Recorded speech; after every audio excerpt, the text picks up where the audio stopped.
நீ எதை தேடிக்கொண்டிருக்கிறாயோ அது உன்னை தேடுகிறது. எதுவா இருந்தாலும். இத போய் நான் ஒரு 17 வயசு பசங்க கூட்டத்துல சொல்லிட்டேன். ஒருத்தன் எழுந்து கத்துறான், இன்னொரு வாட்டி சொல்லுங்க மேடம்.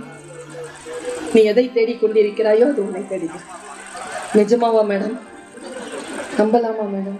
டேய், நான் சொன்னது அது இல்லை, நான் சொன்னது அது இல்லை. ஆனா ஒண்ணு சொல்றேன், எது தேடினாலும் அது உன்னை தேடுகிறது. பகை தேடுகிறாயா? பகை உன்னை தேடுகிறது. இன்பம் தேடுகிறாயா? இன்பம் உன்னை தேடுகிறது. துக்கம் தேடுகிறாயா? துக்கம் உன்னை தேடுகிறது. வெற்றி தேடுகிறாயா? வெற்றி உன்னை தேடுகிறது. மரணம் தேடுகிறாயா? மரணம் உன்னை தேடுகிறது. எதை நீ தேடுகிறாயோ அது உன்னை தேடிக்கொண்டிருக்கிறது. நாடினேன் நமச்சிவாயத்தை, நாடியது நமச்சிவாயம். முடிஞ்சு. நல்லக விளக்கது நமச்சிவாயம் என்கிறார். சொல்லுக்குள் இருக்கக்கூடிய சூட்சுமத்தை உணர்கின்ற பொழுது வானம் போல் பொருள் விரிவடைகிறது. புரியணுமே. குர்ஆனிலே அல் பக்ரால ஒரு பகுதி இருக்கு. இந்த தலைப்பு கொடுத்ததனால என்னுடைய பேச்சு கொஞ்சம் ஆழமா போய்கிட்டு இருக்கு. இறைவன் உன்னை தண்டிக்க வேண்டும் என்று முடிவு செய்து விட்டால் உன் சிந்தனைக்கு திரையிட்டு விடுகிறார். யாவன் சொன்னாலும் புரியாது உங்களுக்கு. ஏன் தெரியுமா? கடல் முடிவு பண்ணிட்டாருல உங்களை தண்டிக்கணும். ஏங்க, சீத்தை கிட்ட லட்சுமணன் சொன்னானா இல்லையா? அண்ணி அது அண்ணன் குரல் இல்லைன்னு கேட்டாளா? ஏ விதி. அவ போகணும், ராவணன் அவளை தூக்கிட்டு போகணும், விதி. கேட்டு இருந்தாதான் விதி மாதிரி இருக்குமே. எங்க வைர வைடூரியத்தோட கொம்போட ஒரு மான் இல்லைன்னு தெரியாதா? இது மாயமான்னு சொன்னான்ல, கேட்டுச்சா அந்த பிள்ளை? கேட்கல, கேட்க மாட்டான். ஏய், அவன் சிரிக்கிறது சரியில்லை, அந்த இடத்தை தாண்டி போயிரு, நிக்காத, போன் நம்பர் கொடுக்காத. இறைவன் குரல். ஏதாவது ஒரு மெசேஜ் வந்தா delete பண்ணு. இறைவன் குரல். கடந்து போனோம் என்றால் சாத்தான் அழைக்கிறான். போ. நீ எதை தேடுகிறாயோ அது உன்னை தேடுகிறது. நேற்று இன்று எத்தனையோ செய்தித்தாள்களில் விஷயங்களை வாசித்து உள்ளம் நடுங்கி போகிறேன் நான். ஒரு அம்மா தூக்கு போட்டு செத்துருச்சுங்க நேத்து. காவல்துறை பெண். இன்னைக்கு காலையில தினத்தந்தி எடுத்து படிச்சு பாருங்க, விஷயம் புரியும். 3 நாளைக்கு முன்னால 2 பச்சிளம் குழந்தைகள் 6 வயசு 8 வயசு தண்ணி தொட்டியில போட்டு முங்க வச்சு தூக்கு போட்டார் ஒருத்தர். எழுதி வச்சிருக்கிறார் லெட்டரை. இதுங்க படிக்க மாட்டேங்குதுங்க, காம்படிட்டிவான வேர்ல்டுல இவ்வளவு விளையாட்டுத்தனமா இருந்தா உட்பட முடியாதுங்கிறதால சாவடிக்கிறேன்னு எழுதி வச்சிருக்கிறார். விளக்கற்றவர்கள், உள்ளத்துள் ஒளியற்றவர்கள். இலக்கை விளக்காக வைத்துக் கொள்ளுதல் என்றால் என்ன? ஒரு இலக்கை நாம் விளக்காக வைத்திருக்கிறோமா? போஸ்ட்போன். இன்னைக்கு இளைஞர்கள் நிறைய பேர் வந்திருக்கிறீங்க. உங்க எல்லாருக்கிட்டே ஒரு விஷயத்தை சொல்றேன். Don't postpone. now, NOW, now. anything will happen only now. this moment is inevitable. இது தவிர்க்க முடியாது. எந்த டிசிஷன் எடுத்தாலும் now. படிக்கணும்னு முடிவு பண்ணிட்டா now. நாளைக்கு காலையில 4 மணிக்கு எழுந்திருச்சு படிச்சிருவேன், கிழிச்சிருவேன். 4 மணிக்கு எழுந்திருச்சு 1 மணி வரைக்கும் ரீல்ஸ் பார்த்துட்டு முடியாது. எதையுமே போஸ்ட்போன் பண்ணாதீங்க. இன்னொரு விஷயம் நான் சொன்னேன், கவனம்னு சொன்னா, இந்த மேடையில யாரோ ஒருத்தவங்க வந்தாங்களா? நான் இங்க வைத்தால கத்திட்டு இருக்கிறேன்.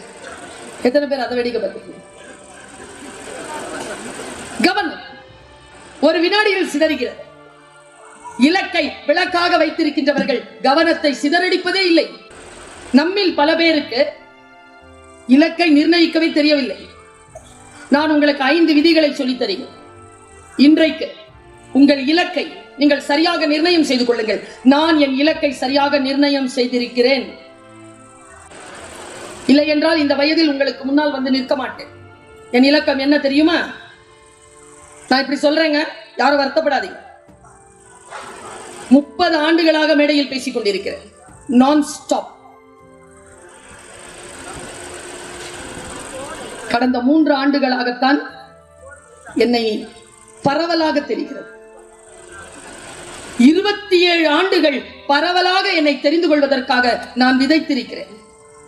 27 ஆண்டுகள் பிளஸ் 3 ஆண்டுகள் 30 ஆண்டுகள் நான் உழைத்திருக்கிறேன். இன்றைக்கு வரக்கூடிய இளைஞர்கள் 3 மாதத்தில் இந்த புகழை எட்ட விரும்புகிறார்கள். கொஞ்சம் ஒர்க் ஹார்ட் பண்ணுங்க. Give space.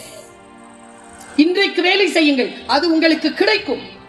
ஆனால் உங்களை நீங்களே எந்த இலக்கை நோக்கி செலுத்துகிறீர்களோ அதுல டென்சிட்டி, அதுல ஒரு காத்திரம், ஒரு கம்பீரம், அந்த இலக்கை நோக்கிய தெளிவு இருந்தால் ஒழிய இலக்கை அவ்வளவு சீக்கிரமாக அடைய முடியாது. அடைந்தாலும் இலக்கை. நான் எப்பொழுதும் அந்த மார்க், பைபிள்ல இருந்த அந்த மார்க் 4வது அதிகாரம், அது எப்பவுமே மனசிலேயே வச்சிருப்பேன். காது இருக்கின்றவர்கள் கேட்டுக்கொள்ளுங்கள் என்று சொல்கிறது பைபிள். விதைக்க தெரிந்த ஒருவன் விதைகளை எடுத்துக்கொண்டு விதைக்க புறப்பட்டார். எப்படி இருக்கு பாருங்க, 8 வசனம். ஒரு விஷயத்துல நான் ரொம்ப உறுதியா இருக்கேன்ப்பா. பைபிள் படிப்பதற்கு கிறிஸ்துவரா இருக்க வேண்டிய அவசியம் இல்லை. குரான் படிக்கணும்ன்றதுக்கு முஸ்லிமா இருக்கணும்னு அவசியம் இல்லை. பகவத்கீதை படிப்பதற்கு இந்துவாக இருக்க வேண்டும் என்ற அவசியம் இல்லை. திருக்குறள் படிப்பதற்கு தமிழனாகத்தான் இருக்க வேண்டும் என்ற அவசியம் இல்லை. எல்லோரும் படிக்க வேண்டிய அற்புதமான புத்தகங்கள் அவை. படித்து பார்த்தால் என் விளக்காக அவற்றை நான் நிறுத்திக் கொள்ளலாம். என் விளக்காக நான் நிறுத்திக் கொள்ளுகின்ற ஒரு 4-5 வசனங்களை சொல்கிறேன் பாருங்க. நீங்க வீட்டுக்கு போய் யோசிச்சு பாருங்க. இந்த சகோதரி, இந்த தாய் சொன்னது, காது இருக்கின்றவர்கள் கேட்டுக்கொள். நான் உங்க கேட்கிறேன், உங்க பிள்ளைங்க உங்க பேச்சு கேட்கிறாங்களா? சும்மா சொல்லுங்களேன். எல்லாம் இல்லைன்னு சொன்னா இப்படி நாம கேட்டோம். நம்ம பிள்ளை கேட்கறது கேட்காது. ஆனா இந்த ரகசியத்தை சொல்லிட்டு போறேன், கேட்கலனாலும் சொல்லிட்டே இருங்க. ஏன் தெரியுமா? உங்க முன்னால அது நடத்தி காட்டாது. வாழ்க்கை அவர்கள் முன்னால் சவால்களை வந்து வீசுகின்ற பொழுது அதை சந்திப்பதற்காக நீங்கள் சொல்லிக் கொடுத்த நன்மையும் அறமும் ஒழுக்கமும் அவர்களுக்கு அங்கே துணை புரியும் என்பதற்காக சொல்லிக் கொடுத்து கொண்டே இருக்கு. இந்துவாக இருந்தாலும் பரவாயில்லை, முஸ்லிமாக இருந்தாலும் பரவாயில்லை, நோன்பு வைத்திருந்தவர்களும் பரவாயில்லை, மார்க் 4 சொல்லிக் கொடுங்க. இதோ நான் அல்பக்ரா சொன்னேன்ல, அதை சொல்லிக் கொடுங்க. நமச்சிவாய திருப்பதிகம் சொன்னல, சொல்லிக் கொடுங்க. சாமி பேரை மாத்திக்கோங்க, பரவாயில்ல. உள்ள ஜோதி இருக்கட்டுமே, ஒருவன் தானே. ஆத்திச்சூடி இளம்பிறை அணிந்து மோனத்திற்கும் முழுவன் மேனியான், கருநிறம் கொண்டு பார்க்கடல் மிசை கிடப்போன், மகமது நபிக்கு மறையருள் புரிந்தோன், இயேசுவின் தந்தை என பல மதத்தினர் உணர்ந்தும் உணராமலும் பரவிடும் பரம்பொருள் ஒன்றே. அதன் இயல்பு ஒளி உரு அறிவாம். அதன் நிலை கண்டார் அல்லலை அகற்றினார். அதன் நிலை வாழ்த்தி அமர வாழ்வு எய்துவோம். மகாகவி பாரதி. புரிஞ்சிருச்சுன்னு வச்சுக்கோங்க ஒரு விஷயம். மார்க் சொல்றேன். மார்க்னா எம்ஆர்கே இல்ல, மார்க்கு அப்படின்னு ஒருத்தர் இருந்தார். அவர் எழுதுற, காது இருக்கின்றவர்கள் கேட்க கடவீர்கள். விதைக்க தெரிந்த ஒருவன் விதைகளை எடுத்துக்கொண்டு விதைக்க புறப்பட்டான். சூப்பர் வார்த்தைங்க. ஒண்ணு கூட இப்படி அப்படி போக கூடாது. விதைக்க தெரிந்தவன் விதைகளை எடுத்துக்கொண்டான். எங்க போனான்? விதைக்கத்தான் புறப்பட்டான். சில விதைகள் வழியில் சிந்தின, பறவைகள் பட்சித்து போட்டன. சில விதைகள் பாறையில் விழுந்தன. பாறையில் மண் ஆழம் இல்லாத காரணத்தினால் முளைத்தன, வெயில் பட்டு கருகின. சில விதைகள் முட்களில் விழுந்தன, முட்கள் நெருக்கடித்து இல்லாமலாயின. சில விதைகள் நல்ல நிலங்களில் விதைக்கப்பட்டன. அவை 30ஆகவும் 60ஆகவும் 100ஆகவும் போகமளித்தன. காது இருக்கின்றவர்கள் கேட்க கடவீர்கள். விதைகள் என்பவை விதைகள் இல்லை. விதைகள் என்பவை நம் இலக்குகள். விதைகள் என்பது நம் வாழ்க்கை. விதைகள் என்பது நம் எண்ணங்கள். வழியில் சிந்தி பறவைகள் பட்சிக்கவும், மண் ஆழமில்லாத பாறையில் விழவோ, முட்கள் நிறைந்திருக்கக்கூடிய இடத்தில் தவறி விழுந்து விடவோ மாட்டாமல் நேராக நல்ல நிலங்களில் போய் புதைய வேண்டும், விதைய வேண்டும். நல்ல நிலங்களில் விதைப்பதற்கான வழி எது? நான் உங்களுக்கு சொல்லித் தருகிறேன். நம்முடைய வாழ்க்கை நமக்கு வாய்ப்புகளைத்தான் தரும்.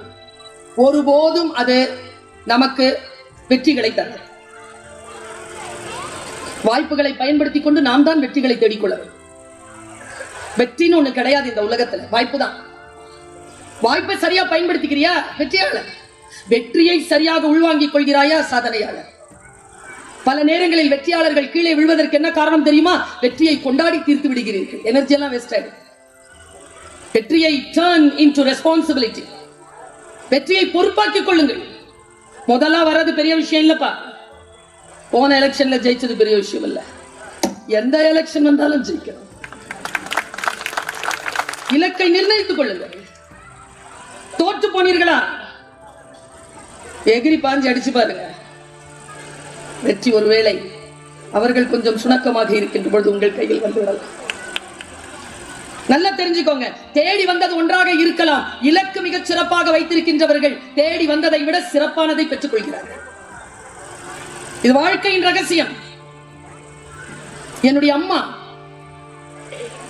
நான் 1997ஆம் ஆண்டு முதல்ல வெளிநாடு போறேன். செருப்பு போட்டுட்டு கையில பெட்டியோட அப்படி நிக்கிறேன். எங்க அம்மா என் முன்னால வந்து, சுதா நான் கிளம்பிட்டேன். இரு உங்ககிட்ட ஒரு விஷயம் சொல்ல. ரொம்ப லேட் ஆயிடுச்சு. 4 மணி 7 மணிக்கு போர்டிங். அதுக்கு முன்னால 1 மணி நேரம் இருக்கணும். 1 மணி நேரம் அங்க போறதுக்கு டைம் இருக்கு. ஒரு 40 மினிட்ஸ் இருக்கு. என்னம்மா எப்படி வருது பாருங்களேன் வார்த்தைகள். நீ பிறந்த போது அப்பா உள்ள உட்கார்ந்துருக்க, பெட்ல உட்கார்ந்துருக்காரு. இப்படி கையை வச்சுட்டு உட்கார்ந்துருக்காரு பெட்ல.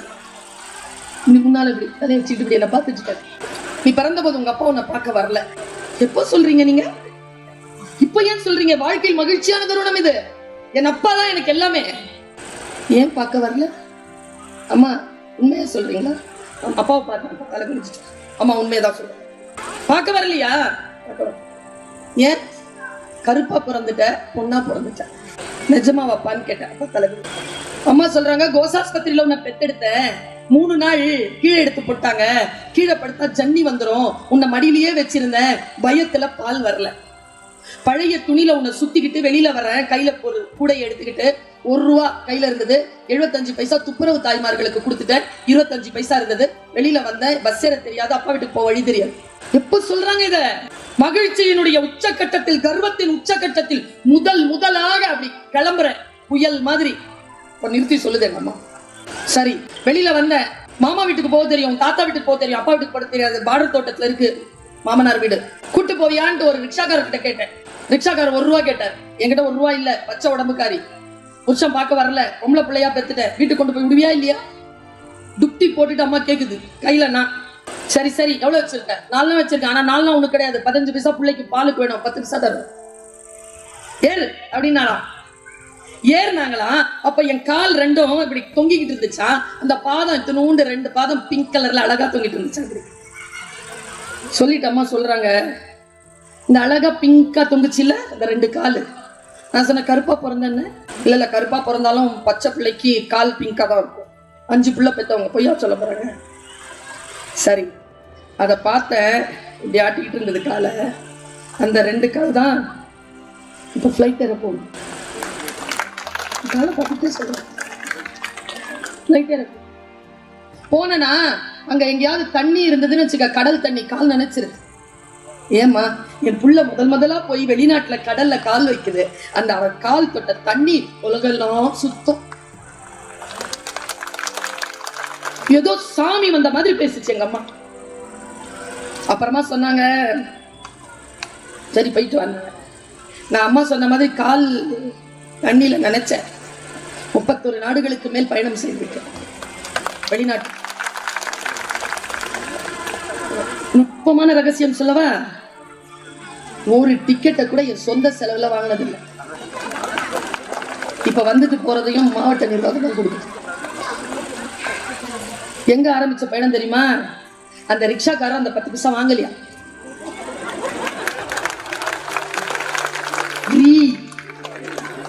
பிறந்த 3வது நாள்ல இருந்து 10 பைசா செலவில்லாம அம்மாவுடைய ஆசீர்வாதத்துல உலகம் எல்லாம் சுத்திட்டு இருக்கிறேன்.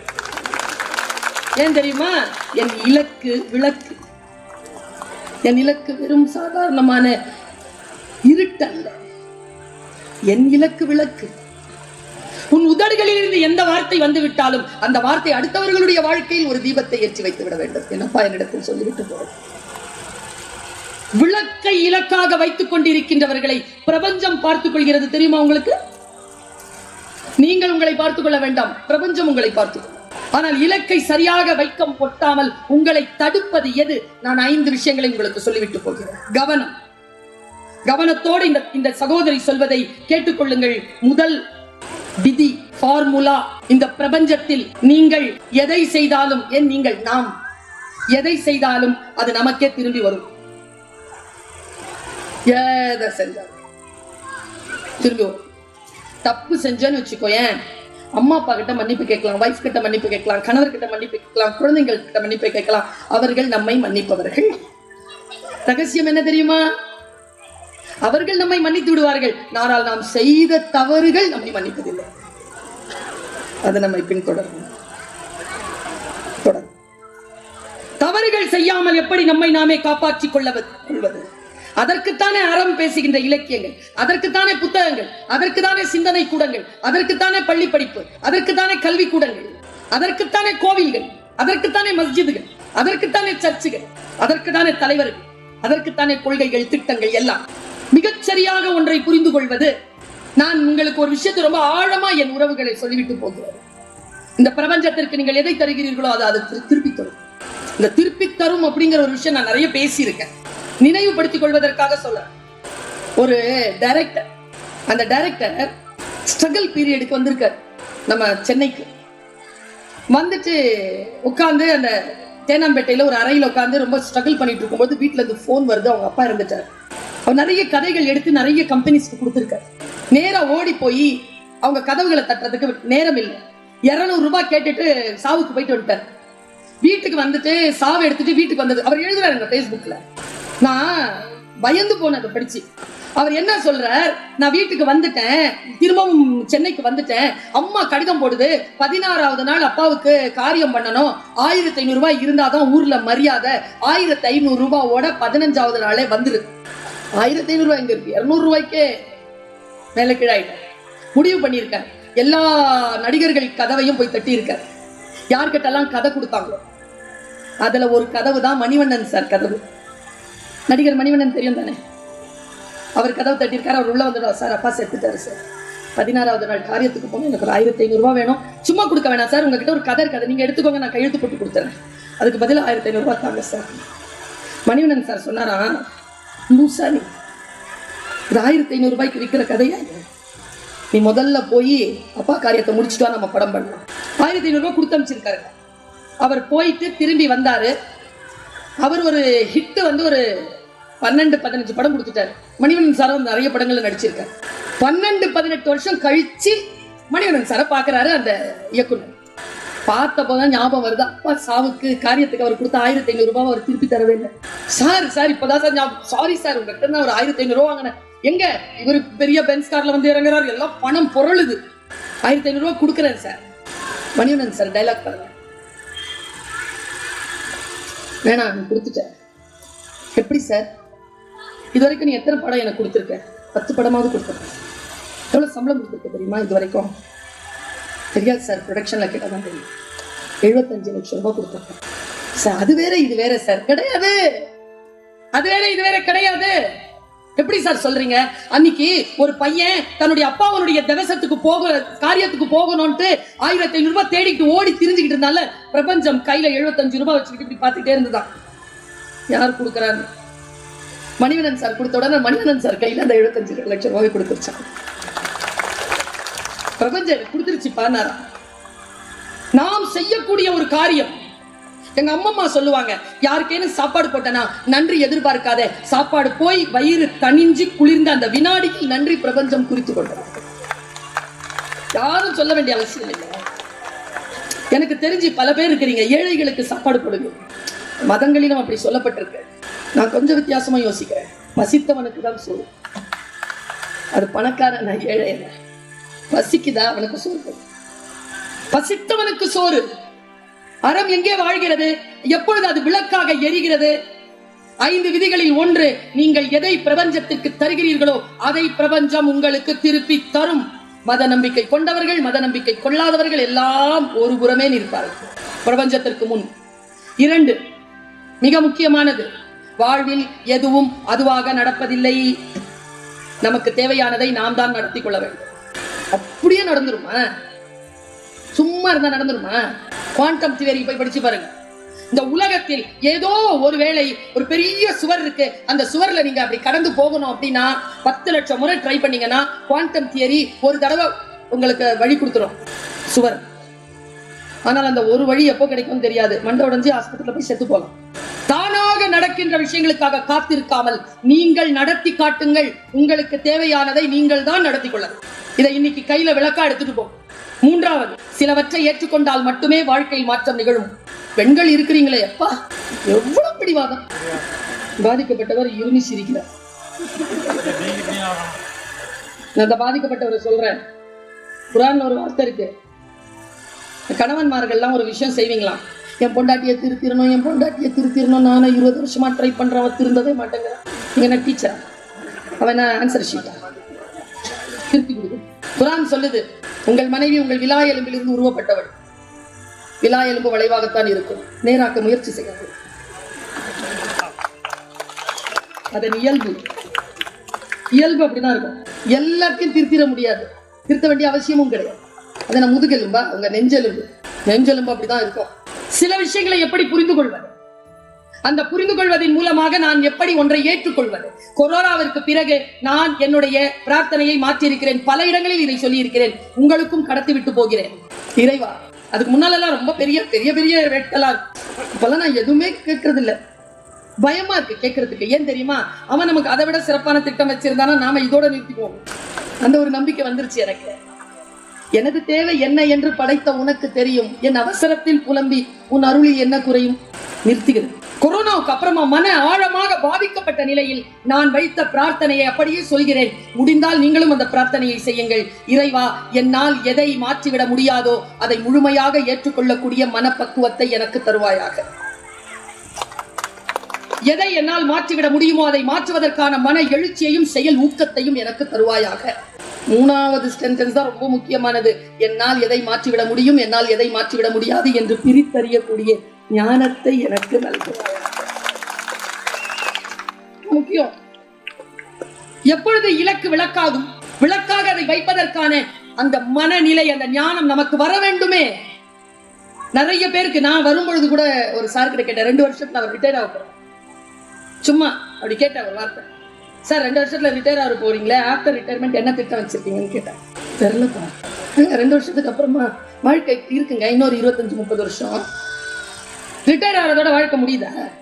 60 வயசு ஆள் கிட்ட கேட்டு பாருங்களேன், ஏன் சார் இப்படி உட்கார்ந்து இருக்கிறீங்கன்னா இவர் எப்படி உட்காருது? 60 வயசு ஆயிடுச்சு, இப்படி உட்கார்ந்து இருக்கிறீங்க. 60 வயதில் எப்படி உட்கார வேண்டும் என்று எனக்கு தெரியாது. ஏன், இதற்கு முன்னால் நான் இந்த வயதில் இருந்ததே கிடையாது. அந்தந்த வயது புதியது தானே, அந்த வயது நமக்கானது தானே. நீ யார் என் வாழ்க்கை முடித்துக்கொள் என்று சொல்வதற்கு?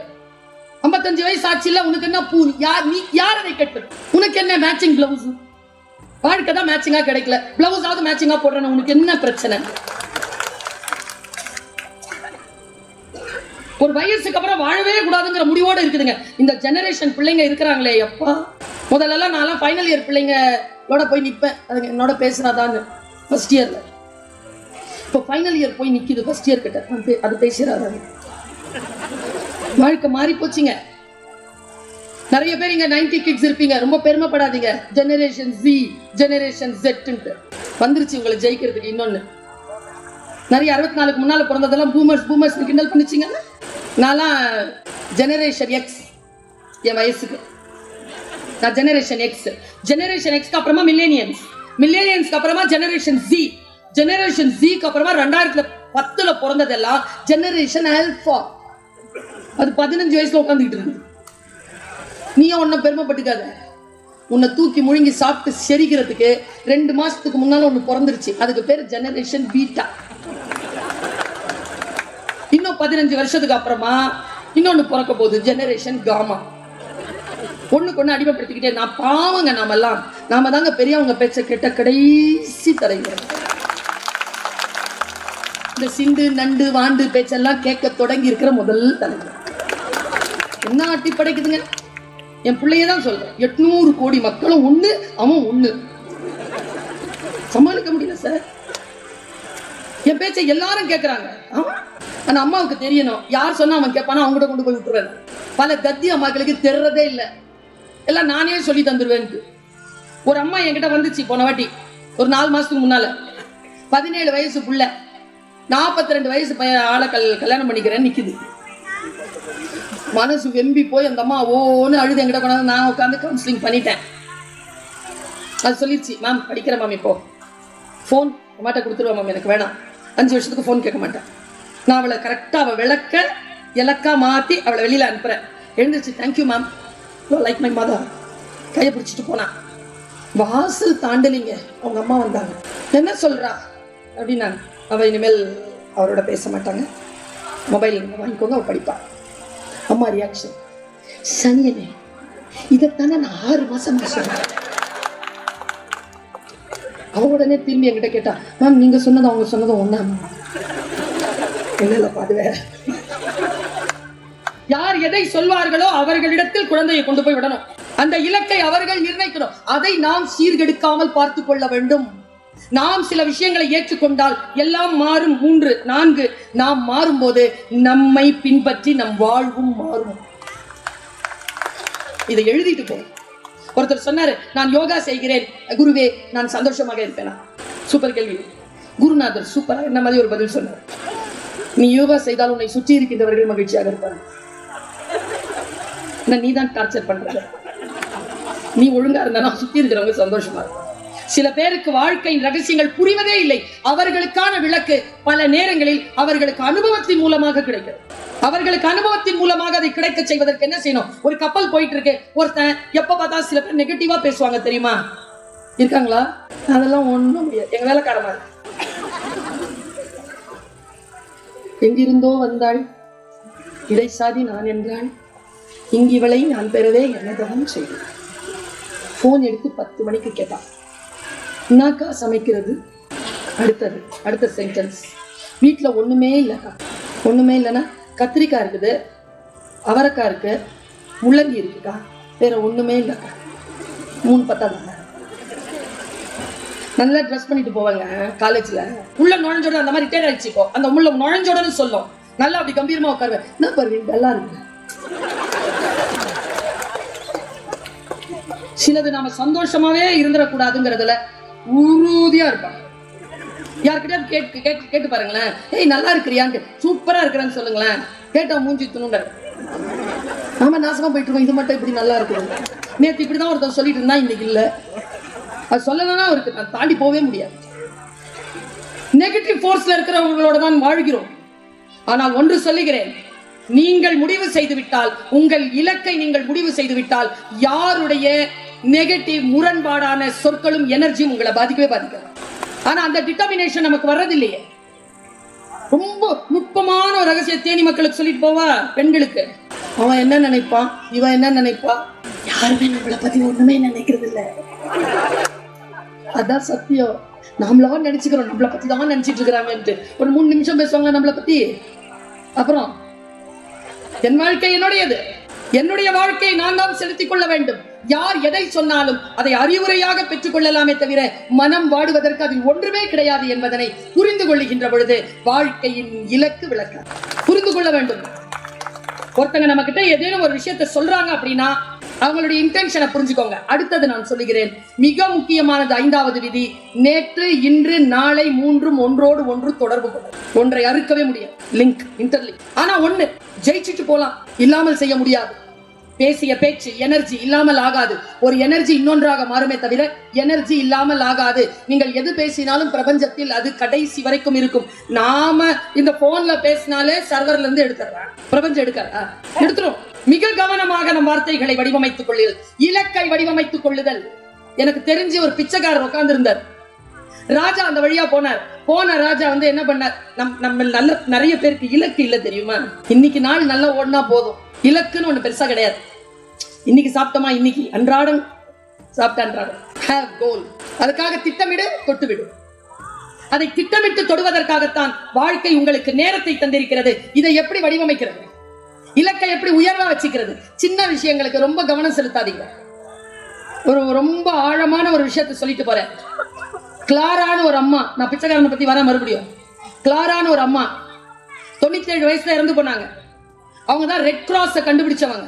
97 வயசுல பியூட்டிஃபுல்லா இருப்பாங்க, எனர்ஜைஸ்டா இருந்தாங்க. ரகசியம் கேட்டபொழுது அவங்க சொன்ன வார்த்தை அப்படியே கிடத்துறேன். அதற்கு பிறகு நானும் அதை ஏற்றுக்கொண்டேன். எப்படின்னா, நான் துயரங்களையும் துக்கங்களையும் கோபங்களையும் நினைவில் வைத்திருப்பதில்லை. சூப்பரா அடுத்தவ கேள்வி கேட்டா, அதுக்கு கிளாரா தந்த பதில் தான் கிளாசிக் பதில்.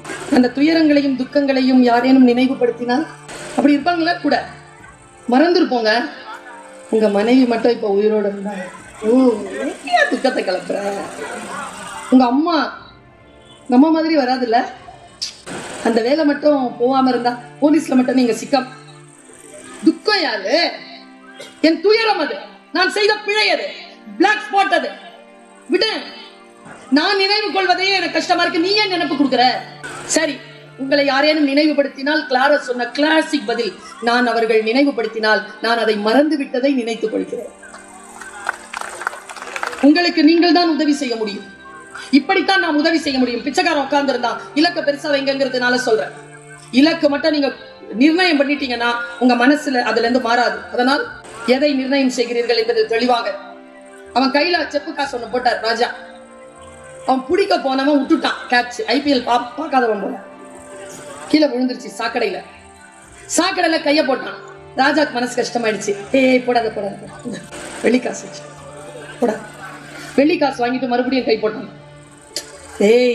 என்னடா, இந்தடா தங்க காசு வச்சுக்கடா. தங்க காசு வாங்கிக்கிட்டு கை போட்டான் சாக்கடையில. தங்க முடிப்பு வச்சுக்கடா, மறந்துடுறா. இந்தடா தங்க முடிப்பை வாங்கிட்டு கை போட போனான். ராஜா வந்து உட்காந்துட்டாங்க பிளாட்ஃபாரத்துல. உனக்கு எது கொடுத்தா அந்த சாக்கடையில கை போட மாட்டேங்க? என் ராஜாங்கத்துல பாதி வச்சுக்கூடா, நாளையில இருந்து நீயும் ராஜாடா. கேட்டான் பாருங்க ஒரு கேள்வி, நீ ராஜாங்கம் பிரிக்கும் போது இந்த சாக்கடை அந்த பகுதியில வருமா? என்ன பண்ணுவீங்க? சில பேர் ஒன்றும் செய்ய முடியாது. ஒரு ரொம்ப ஆழமான சைக்காலஜியை சொல்லிட்டு போவா. நான் புரிஞ்சுக்கிட்டேன், நீங்க புரிஞ்சுக்கோங்க. ஒரு தவளை இருந்துச்சா. Are you ready? உங்க கூட வாழறாங்கல்ல மக்கள், நம்மளை பெத்தது, நாம பெத்தது, நமக்கு வந்து வாச்சது, ஃப்ரெண்ட்ஸு, பார்ட்னர்ஸு, கூட வேலை செய்யறது, மனித உருவத்துல தான் இருப்பாங்க. சில பல குணங்கள் இருக்கும். பாம்பு, பல்லி, நாய், ஓநாய், சிறுத்தை, நாம பல பேர் தவளையா இருக்கும். அந்த மாதிரி ஒரு தவளை இருக்குது. பக்கத்துல ஒரு தேள் வந்துச்சான். என் வாழ்க்கையை மாற்றிய கதைங்க. கதைகள் முக்கியமே இல்லை, கதைகள் ஏன் சொல்லப்படுகின்றன என்பது முக்கியம். ஏன் இந்த கதையை சொல்லிட்டு போனா பஞ்சதந்திரத்துல சொல்லாம கூட போயிருக்கலாம்ல. என் மூத்தவன் சொன்னது.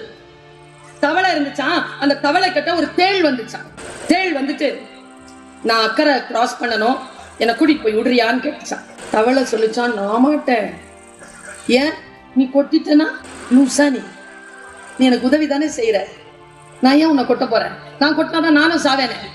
நிஜமா கொட்ட மாட்டியா? கொட்ட மாட்டேன். முதல்ல ஆறு கடந்து போகுது தவளை. நடு ஆறு கடக்கும் பொழுது தேள் கொட்டிருச்சு. ரெண்டு பேரும் கீழே போற. செத்துட்டு இருக்கிற தவளை கேட்டுச்சான் தேளை பார்த்து, ஏன் கொட்டுன? உனக்கு ஹெல்ப் தானே பண்ண, என் சக்தியை மீறி உன்னை சுமந்தல்ல, நீ விஷான்னு தெரிஞ்சு நான் ஏத்துக்கிட்டேன்ல, என்னை ஏன் கொட்டனன்னு கேட்கும் போது தேள் தந்த பதில் தான், மக்களே, நாம் உறவுகளை, மனிதர்களை புரிந்து கொள்வதற்கான ஒற்றை பதிலை என்னுடைய பழந்தமிழன் பஞ்சதந்திரத்தில் எழுதிவிட்டு போனான். நான் கொட்டணும்னு கொட்டலடா, கொட்டுறது என் இயல்பு. அது மாதிரி வண்டி போதா, அது அஜிடேட் ஆயிடுச்சு. சிலத விட்டுருணும், புடிச்சு வச்சீங்கன்னா சாவடிச்சிடும். இந்த வாழ்க்கையை நான் எப்படி புரிந்து கொள்வது? எப்படி இதை நான் எடுத்துக்கொண்டு போவது? எப்படி யாரையும் காயப்படுத்தாமல், யார் மீதும் நான் சுமையாகி விடாமல், நான் காயப்படாமல் எப்படி என் விளக்கை நான் நிர்ணயித்துக் கொள்வது? இப்படி சொல்கிறேன். நாம் சிறிய விஷயங்களின் மீது கவனம் செலுத்தாமல் இருப்போம், பெரிய விஷயங்களை கவனிப்போம். இலக்காக வைப்பதில் சிறிய விஷயங்களை இலக்காக வைக்காதீர்கள். It's a small target. Have a great target. பெரிய டார்கெட் வைங்க. அப்படி பெரிய டார்கெட் வைக்கணும்னா நீங்கள் சொன்னது தெரிஞ்ச விஷயம் தான் சொல்றேன். நீங்கள் தெரிஞ்சது, உங்களுக்கு தெரிஞ்சதை தான் சொல்றேன். ராமகிருஷ்ண பரமஹம்சர் கிட்ட ஒருத்தன் வந்து கேட்டான், தெரியுமா? ஞாபகம் இருக்கா? நினைவுபடுத்துங்க. பூந்தி குடிக்க முடியல சாமி, இன்னைக்கு காளிக்கு பிரதோஷம், நாங்க கொடுக்கணும், லட்டு கொடுக்கணும், முடியல சாமி. ஏன்? நிறைய எறும்பு வருது சாமி, படப்படையா வருது. அப்படியா? குருநாதர் ஒன்னே ஒண்ணு செஞ்சார். உள்ள போ, கிச்சன்ல போ, அம்மா கிட்ட இருந்து ஒரு பவுல்ல சக்கரை கொண்டு வா, 3 அடி விட்டு தூ. தூவிட்டு உள்ள உட்காந்து லட்டு குடிச்சிட்டாங்க. சத்சங்கம் கூடுது, குரு பேசினார். எறும்புகள் பிரசாதம் என்கின்ற அந்த பூந்தியை இலக்காக வைத்து முன்னேறின. நான் சர்க்கரை என்ற ஆசை காட்டினேன். சர்க்கரையை சாப்பிட்டு விட்டு இலக்கை அடையாமல் எறும்புகள் திரும்பி போய்விட்டன. பக்தர்களே, நீங்களும் அப்படி இருந்து விடாதீர்கள் என்று சொன்னார். பல நேரங்களில் நாம் ஆசைக்கு பலியாகிறோம். இலக்கை அடைய விடாமல் நம்மை ஒரு விஷயம் தடுத்து விடுகிறது. நான் சொல்லட்டுமா, பாதை தனித்த பாதைங்க, அதுல யாரும் கிடையாது. நம்ம பாதை நாம தான் நிர்ணயிக்கணும். நம்ம பாதை தனியா தான் இருக்கு. தனியான பாதையை நான் எப்படி கடப்பது? கொஞ்சம் சுலபம் இல்லதான், ஆனால் கடக்கலாம். எனக்கு தெரிஞ்சு கூட்டு சேர்த்துக்காம கடக்கிற பாதையை போல ஒரு இனிமையான அரிமா நோக்கு ஒரு மனிதனுக்கு கிடைக்கவே கிடைக்காது. அரிமா நோக்கு கிடைக்க வேண்டும் என்றால் உங்கள் பாதையை நீங்கள் தனியாக வைத்திருங்கள். தேவைப்படுகின்ற பொழுது அதை சேர்த்துக் கொள்ளுங்கள். பல நேரங்களில் நாம் டிபெண்டா இருக்கிறோம். இண்டிபெண்டா மாறுங்க. இண்டிபெண்டா மாறும் பொழுது இலக்கு நீங்கள் நிர்ணயிக்கலாம். இல்லைன்னா டூ வீலர் ஓட்டுறவங்க பல பேர்ல டூ வீலர் போயிருப்பீங்கல்ல, பின்னால உட்காந்துறவன் தான் ஓட்டுவான் வண்டியை. பார்த்துருக்கீங்களா? இப்படியும் பாருங்க, நம்ம வண்டி இப்படி போகும், அவன் தான் லெப்ட் ரைட்டு கூட அவன் தாங்க திரும்புவான் பின்னால உட்காந்துக்கிட்டு. கண்ட்ரோல், அடுத்தவர்களுடைய கண்ட்ரோல்ல போகாதீங்க. இலக்கை நிர்ணயிக்கின்ற பொழுது சுயமா நிர்ணயிங்க. எனக்கு இங்கிலீஷ் பேச தெரியாது, சுத்தமா தெரியும். தமிழ்ல தான் படிச்சேன், தமிழ்ல தான் காலேஜ், தமிழ்ல தான் PhD, தமிழ்ல தான் எல்லாம். ஒரு கூட்டத்துல போய் பேசுறேங்க. அங்க 8 பேர் உட்கார்ந்து இருந்தாங்க. அதுல பாத்திமா பிபி மேடம் இருந்தாங்கல்ல, முதல்ல நம்ம கவர்னர் அவங்க இருந்தாங்க. எல்லாம் இவ்வளவு பேருக்கு பதர் சைத் மேடம் உட்கார்ந்து இருக்காங்க. அத்தனை பேரும் எல்லாம் இங்கிலீஷ்ல பேசுறாங்க. எனக்கு போரும் அமைதியும்னு தலைப்பு. நான் ரொம்ப சின்ன பிள்ளை, 2001 ரொம்ப சின்ன பிள்ளை. போய் கத்தி மாதிரி பேசுவேன். கத்தி இல்ல, கத்தி மாதிரி போய் உட்காந்துக்கிட்டு இருக்கிறேன். எல்லாரும் இங்கிலீஷ்ல பேசினாங்க. உட்கார்ந்து இருக்கிற மக்களுக்கு இங்கிலீஷே தெரியாது. அது பிரபஞ்சம் எனக்கு தந்த பரிசு. நான் போய் தமிழில் வணக்கம்னு சொன்ன உடனே 2.5 மணி நேரமா ஒரு சொல் கூட தமிழ்ல விழாம உட்கார்ந்து இருந்த ஜன ஆர்ப்படி. நான் ஆன் சொன்னா கத்துது, ஈ சொன்னா கத்துது, எது சொன்னாலும் கை தட்டுது. போரும் அமைதி அப்படி பேசிட்டு உட்காந்துட்டேன். உட்கார்றேங்க. நல்லா தெரிஞ்சுக்கோங்க, வாய்ப்பு அப்படித்தான் வாழ்க்கையில் வரும். உங்கள் இலக்கை நீங்கள் சரியாக வைக்க வேண்டும் என்று நீங்கள் தயாராகி போனால் விளக்காக இலக்கு உங்கள் முன்னால் வந்து நிற்கும். நான் இதை விதந்தோதியே சொல்லல, எனக்கு கிடைச்சிருக்குன்னா உங்களுக்கு கிடைக்காத. உருது பேசுற, கார்பரேஷன் ஸ்கூல்ல படிச்ச, தமிழும் ஒழுங்கா பேச தெரியாம, இங்கிலீஷும் ஒன்றும் தெரியாம வளர்ந்த, சத்துணவு சாப்பிட்டு வளர்ந்த, +2 வரைக்கும் ஃபீஸ் கொடுக்க கூட இல்லாத ஒரு பிள்ளை இன்னைக்கு ஒரு பல்கலைக்கழகத்திற்கு கீழே பேராசிரியராக பணியாற்றி 25 ஆண்டுகள் நிறைவு செய்திருக்கிறேன். முனைவர் பட்டம் பெற்றிருக்கிறேன். உலகமெல்லாம் சுற்றி வருகிற பேச்சாளராக இருக்கிறேன். என்னால முடியுதுன்னா உங்களுக்கு முடியும். அதை சொல்றதுக்கு தான் வந்தேன், வேற எதுவுமே கிடையாது. Very easy, very simple. But to understand the simplicity is not easy. இந்த எளிமையை புரிந்து கொள்வது அவ்வளவு சுலபம் இல்லை. நான் பேசி முடிக்கிறேங்க. இவ்வளவு பெரிய ஆளுங்க, நான் சொல்ற சும்மா இல்ல, உண்மையா இவ்வளவு பெரிய ஆளு, கருப்பு அங்கி போட்டுட்டு தட தட தட தடன்னு மேல வராங்க. ஆப்பிரிக்கன் அமெரிக்கன் நேரா வந்தாங்க. எல்லாரையும் கடந்து போய் என்ன பிடிச்சாங்க, கையை பிடிச்சிட்டாங்க. What is your name? Name Parveen Sultana. Sultana, what a voice and what a splendid speech. I was spellbound. I don't know what and all you spoke, but the way you deliver your speech is, I am speechless. அப்படின்ட்டு கருப்பின பெண்ணுங்க கட்டி பிடிக்குது என்ன. நமக்கு வணக்கம் சொல்லி தானே பழக்கம். நான் மிரள்றேன். விட்டுடுச்சு என்ன, விட்டுட்டு யூ ஹேவ் இமெயில் ஐடி அப்படின்ச்சு. எனக்கு இங்கிலீஷ் தெரியாது, உழைக்க தெரியும். இமெயில் ஐடி வச்சிருக்கேன். Yes, give. You know English to speak. அப்படியே அவளை பார்த்துருந்தேன். நான் இங்கிலீஷ் தெரியும்னு அர்த்தம் ஆயிடும்ல, அவன் சொன்னதை புரிஞ்சுக்கிற மாதிரி இடம்லாம் அவளையே பார்த்துக்கிறேன். Doesn't matter, give me your email ID அப்படின்ச்சு. இமெயில் ஐடியை வாங்கிட்டு போயிட்டுச்சு. என் தம்பி தான் இமெயில் எல்லாம் பார்த்து சொல்லுவான். பார்த்தா அந்த அம்மா வேற யாரும் இல்லை, அந்த அம்மா பேர் ஆஞ்சலோ வில்லியம்ஸ். அவங்க யாருன்னா அமெரிக்கன் கவுன்சில்ல வைஸ் கவுன்சில் ஜெனரல். அவங்க தான் இப்படி பண்ணியிருக்காங்க. என்ன கூப்பிடுறாங்க இன்டர்வியூக்கு. ஏன்னா உலகம் எல்லாம் 16 நாடுகள் கலந்து கொள்ளுகின்ற தலைமைத்துவ பயிற்சி மாநாட்டில் இந்தியாவில் இருந்து அனுப்புவதற்காக என்ன அந்தமா புள்ளி வச்சிருச்சு. இது நடக்குது 2001. சரி, நான் தம்பி சொன்னா உன்னை கூப்பிடுறாங்க அக்கா, எங்கன்னு கேட்டேன். அமெரிக்கன் கான்சுலேட் கூப்பிடுறாங்க. ஐயோ எனக்கு இங்கிலீஷ் பேச எல்லாம் தெரியாம தான் போறியா, சும்மா போயிட்டு வா, பாஸ்போர்ட்டை கொண்டு வர சொல்லியிருக்கேன். நேரா வியாழக்கிழமை அன்னைக்கு பாஸ்போர்ட் கொண்டு போறேங்க. கொண்டு போய் அந்த கவுண்டர்ல கொடுக்குறேன். கவுண்டர்ல வாங்கி அந்த doctor Sultana, everybody is waiting for you, please go come in அப்படின்னு உள்ள போன உடனே 1008 செக்யூரிட்டிக்கு அப்புறமா ஒரு அம்மா இங்கிலீஷ்ல, அதுவும் என்ன English, American English, doctor Sultan, you take right, go straight and turn left, there will be a conference hall, get inside, everybody is waiting for you, all the best அப்படின்ச்சா. எனக்கு அது லெஃப்ட் ரைட்னு சொன்னது புரிஞ்சிருச்சு. அப்படியே அது அங்கதான் போகுது அந்த ரோடு, வேற எங்கேயும் போல. நேரா போய் உள்ள போறேன். 7 பேர் உட்காந்துருக்கான், 7 பேர் வெள்ளக்காரன். Doctor Sultana come in. மனசு சொல்லுதுங்க போவாத, திரும்பி போயிடுன்னு. புத்தி சொல்லுது போ, சந்தி, பரவாயில்ல, நல்ல நான் சொல்றேன் கேட்டுக்கோங்க. இன்னைக்கு சொல்றேன், இளைஞர்கள் இருக்கிறீர்கள், வாழ்க்கையில் வாய்ப்பு வருகின்ற பொழுது மனம் சொல்வதை கேட்காதீர்கள், புத்தி சொல்வதை கேளுங்கள். அது நம்மளை கரெக்டா வழிகாட்டும். உள்ள போய் உட்காந்துட்டேங்க. அவன் கேட்கறாங்க, Angela Williams said so many things about you, please tell us about yourself, doctor Sultana. நான் அப்படியே பார்த்தேன். எனக்கு தெரிஞ்ச இங்கிலீஷ்ல ஒரு விஷயம் சொல்லிட்டேன். இங்க பாரு, நீ பேசுறது புரியறதே எனக்கு பெரிய விஷயம். நான் இங்கிலீஷ்ல பேசினா உனக்கு புரியாது. இங்கிலீஷும் தமிழும் தெரிஞ்ச ஒரு ஆளை கொடு, நான் அதுகிட்ட பேசிக்கிறேன். கிருஷ்ணகுமாரின்னு ஒரு அம்மாவை கொண்டு வந்து நிறுத்தினாங்க. அவங்க கேள்வி கேட்கறாங்க, இது தமிழ்ல சொல்லுது, நான் அந்த தமிழ்ல சொல்றதை நான் தமிழ்ல சொல்றேன், அது இங்கிலீஷ்ல சொல்லுது, இங்கிலீஷ்ல வாங்குது, என்கிட்ட தமிழ்ல சொல்லுது, நான் தமிழ்ல சொல்றேன், அது இங்கிலீஷ்ல சொல்லுது. இப்படியே போச்சுங்க 3/4 மணி நேரம். எப்படி தெரியுமா, வாயை பார்த்துட்டு இருந்தேன் நானு. அர்ஜுனன் வந்து அம்பு வச்சுட்டு பார்த்தான்ல, எதுவும் தெரியல, கிளீன் கண்ணு மட்டும். அப்படி கிருஷ்ணகுமாரி வாய் மட்டும் தான் தெரிஞ்சது. அதுங்க வாய், இது வாய், இது வாய். அவங்க சொல்லிட்டாங்க, we are very happy about your presence, Dr. Sultana, we would like to meet you again next week. இந்த மாதிரி 4 வருஷம் நடத்தினாங்க interview. 2005 state department of US எனக்கு வந்து ஒரு அழைப்பு கொடுக்குது. வேர்ல்டு லெவல்ல 16 நாடுகள் கலந்து கொள்ளுகின்ற அந்த பயிற்சி பட்டறைக்கு, leadership programme, religion and community ப்ரோக்ராம்க்கு இந்தியாவில் இருந்து நீங்கள் தேர்ந்தெடுக்கப்படுகிறீர்கள். 24 நாள் 8 ஸ்டேட்ஸ். அங்க போயிட்டு வந்ததுக்கு அப்புறமா இங்கிலீஷ்னா என்ன, குரூமிங்னா என்ன, நாகரிகம், அவர்கள் மேற்கத்திய நாகரிகம்னா என்ன, மேற்கத்திய விஷயங்கள் எல்லாம் எப்படிப்பட்டது என்பதனை தெரிந்து கொள்வதற்கான ஒரு வாய்ப்பு. அந்த அன்னைக்கு நான் ஸ்டார் பிரைஸ் வாங்கிட்டேன். ஒரு நாட்டை சேர்ந்தவர், அந்த எந்த நாட்டை சேர்ந்தவர்னு சொல்ல விருப்பப்படல. அவரு ஸ்டார் வாங்கவே இல்லை. 16 பேர்ல 15 பேர் வாங்கிட்டோம். ஒருத்தர் லீடர்ஷிப்க்கு வாங்கவே இல்லை, கடைசி வரைக்கும் வாங்கல. அவர் தவற விட்ட இடம் என்னன்றது மட்டும் சொல்லிட்டு போயிடுறேன். லீடர்ஷிப் குவாலிட்டி அப்படிங்கிறது விழிப்புடன் இருக்கு. எது தவறோ அது தவறு என்று சுட்டி காட்டு, எது சரியோ அதை பாராட்டுது, அந்த வினாடியில உள்வாங்கி வைத்துக் கொள்ளுது. இந்த குணம் இருக்குல்ல, அது ரொம்ப முக்கியம். நான் கற்றுக்கொண்டது, எனக்கு முன்னால் ஏதாவது சர்வ் பண்ணும் பொழுது அது என்னன்னு கேட்கறதுக்கான தகுதி, உரிமை எனக்கு உண்டு.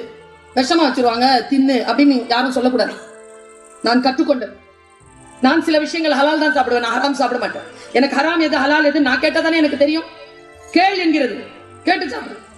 பல விஷயங்கள் சொல்றேன், டைம் மேனேஜ்மெண்ட் எல்லாம் சொல்றேன். கடைசியா அந்த ஆள் ஏன் லீடர்ஷிப் வாங்கலங்கிறதுக்கு அன்னைக்கு நடந்த ஒரு விஷயத்த சொல்றேங்க. ராத்திரிங்க அடுத்த நாள் எங்களுக்கு சர்டிபிகேட் கொடுத்து அனுப்புறாங்க. ராத்திரிக்கு அவருக்கு வாய்ப்புங்க, லீடர்ஷிப் குவாலிட்டியில அவர் ஸ்டார் வாங்குறதுக்கு வாய்ப்பு கொடுத்தாங்க ஸ்டேட் டிபார்ட்மெண்ட். அந்த ஆள் வாங்கல.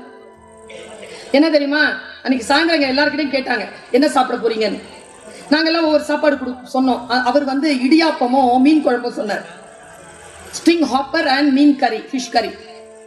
ஆனா அவருடைய ரூம்க்கு சப்பாத்தியும் சிக்கன் கறியும் தான் போயிருக்கு. அவன் நிக்கிறான், சர்வர் கேமரால காட்டுறாங்க.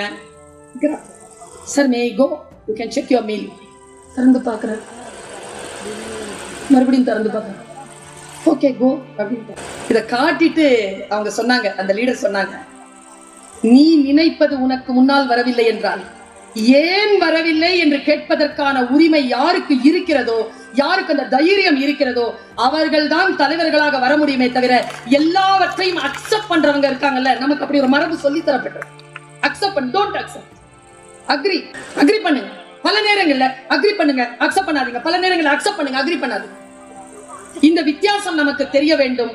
வாழ்க்கை நமக்கு வாய்ப்புகளை தருகின்ற பொழுது அந்த வாய்ப்புகளை சரியாக பயன்படுத்திக் கொள்ளுகின்றவர்கள், விழிப்புணர்வோடு இருக்கக்கூடியவர்கள் தான் உலகை சந்திக்கிறார்கள். நீங்களும் சந்திக்க வேண்டும் என்று நான் விருப்பப்படுகிறேன். இப்படி சொல்லி என் பேச்சை நிறைவு செய்கிறேன். நான் சிட்டுக்குருவியாகத்தான் வலம் வந்தேன். இன்றைக்கு சிறகு விரிக்க விரிக்க தெரிந்து கொண்டேன், நான் சிட்டுக்குருவி இல்லை, நான் ராஜாணி, பறந்து கொண்டிருக்கிறேன். நீங்களும் சிறகை விரித்து பாருங்கள், நீங்களும் ராஜாளிகள் தான். பூட்டிய இருப்பு கூட்டின் கதவு திறக்கப்பட்டது, சிறுத்தைய வெளியில் தான். எலியென உன்னை இகழ்ந்தவர் நடுங்கிட புலியென செயல் செய்ய புறப்படு. நம்பினை இருளினை விளக்க செம்புட்பறவையே சிறகை விரி எழு பற வானம் காத்திருக்கிறது. இலக்கே விளக்கு. நன்றி, வணக்கம்.